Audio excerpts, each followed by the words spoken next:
Assalamualaikum warahmatullahi wabarakatuh. Para mahasiswa sekalian yang saya hormati, pada minggu keempat ini kita akan membahas tentang teori kesalahan acak dan bagaimana penerapannya dalam kasus pengukuran geodesi. Materi kali ini memiliki landasan material dari perkuliahan sebelumnya, di mana pada perkuliahan sebelumnya Anda sudah melakukan pengerjaan tugas tentang menyajikan data ke dalam bentuk histogram.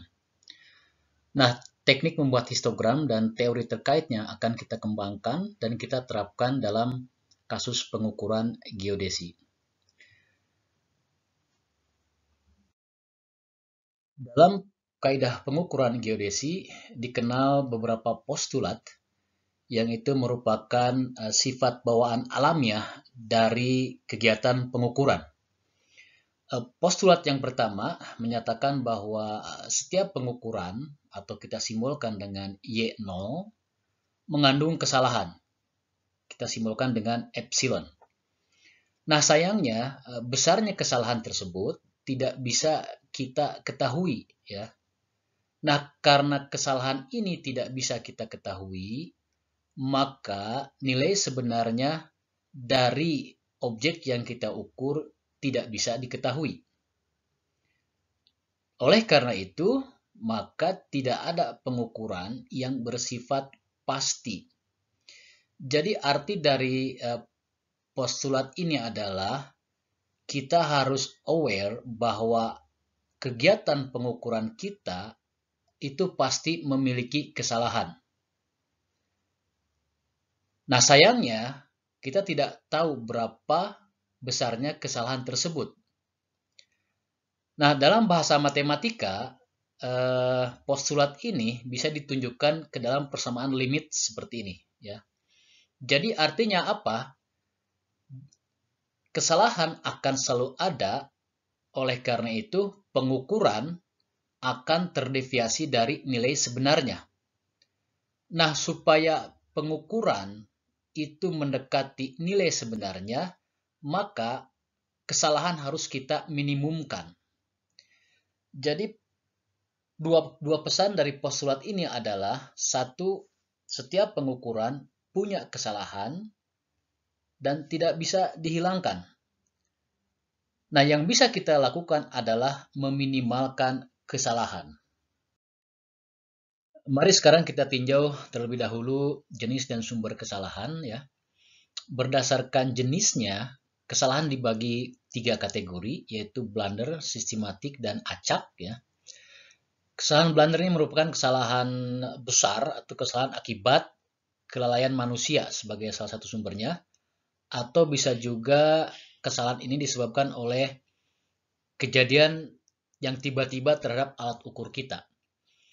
Nah, kesalahan blunder, kalau kita plot datanya, kesalahan yang bersifat blunder ini mudah kita deteksi ya, seperti ini. Kita contohnya ada banyak pecilan di sini yang itu mengindikasikan adanya blunder.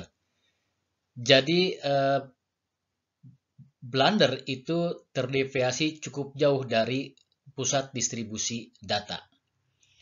Nah, kemudian yang disebut dengan kesalahan sistematik ya, itu adalah kesalahan yang diakibatkan bisa oleh lingkungan dan atau instrumen alat ukur kita, sehingga kesalahan tersebut memiliki pola yang sistematik. Seperti contohnya pada gambar atas di sini.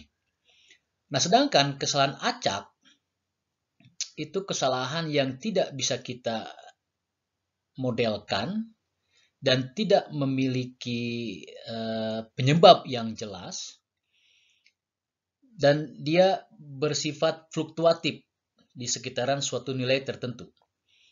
Nah, biasanya kesalahan acak ini disebabkan oleh ketidakstabilan instrumen ataupun juga ketidaksempurnaan alat indera kita ya.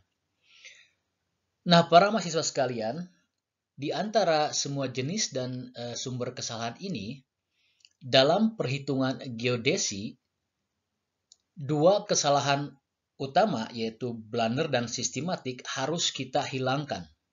Jadi terlebih dahulu harus kita hilangkan dengan teknik-teknik tertentu. Nah, sementara kesalahan acak itu tidak bisa kita hilangkan ya, tapi bisa kita minimalkan. Nah, oleh karena itu dalam perhitungan geodesi, kesalahan acak boleh masuk ke dalam perhitungan kita dengan syarat-syarat tertentu. Nah, syaratnya apa? Ini akan kita pelajari ya. Jadi dalam mata kuliah statistik ini kita belajar memahami kesalahan acak. Bagaimana distribusinya, bagaimana signifikannya. Jadi kesalahan itu memang ada, tapi bisa kita terima atau tidak itu berdasarkan suatu kriteria statistik tertentu yang akan kita bahas pada materi kali ini. Pada slide sebelumnya sudah saya singgung bahwa kesalahan acak itu tidak bisa dihilangkan dan tidak bisa pula dimodelkan. Jadi ini adalah dua di antara beberapa sifat kesalahan acak. Nah, sekarang jika kita paham sifat kesalahan acak seperti ini, bagaimana kita menanganinya ya? Nah, seandainya tidak bisa dihilangkan, maka kita akan coba dengan proses meminimalkan kesalahan acak tersebut. Nah, proses minimalisasi kesalahan acak itu akan kita bahas di mata kuliah komputasi geodetik 1 dan 2. Nah, pada mata kuliah statistik ini kita akan menghandle atau menangani sifat yang kedua. Jika kesalahan acak tidak bisa kita modelkan, maka yang bisa kita lakukan adalah menduga kemunculannya. Dalam hal ini kita akan menggunakan teori peluang. Jadi kita akan melihat seberapa besar munculnya peluang kesalahan acak bernilai tertentu. Nah, dalam hal ini, materi yang sudah Anda pelajari pada minggu ke-1 dan ke-2 dan ke-3 akan kita gunakan dan akan kita kembangkan. Secara spesifik bahwa nanti kita akan melihat pola kesalahan acak dalam visualisasi histogram.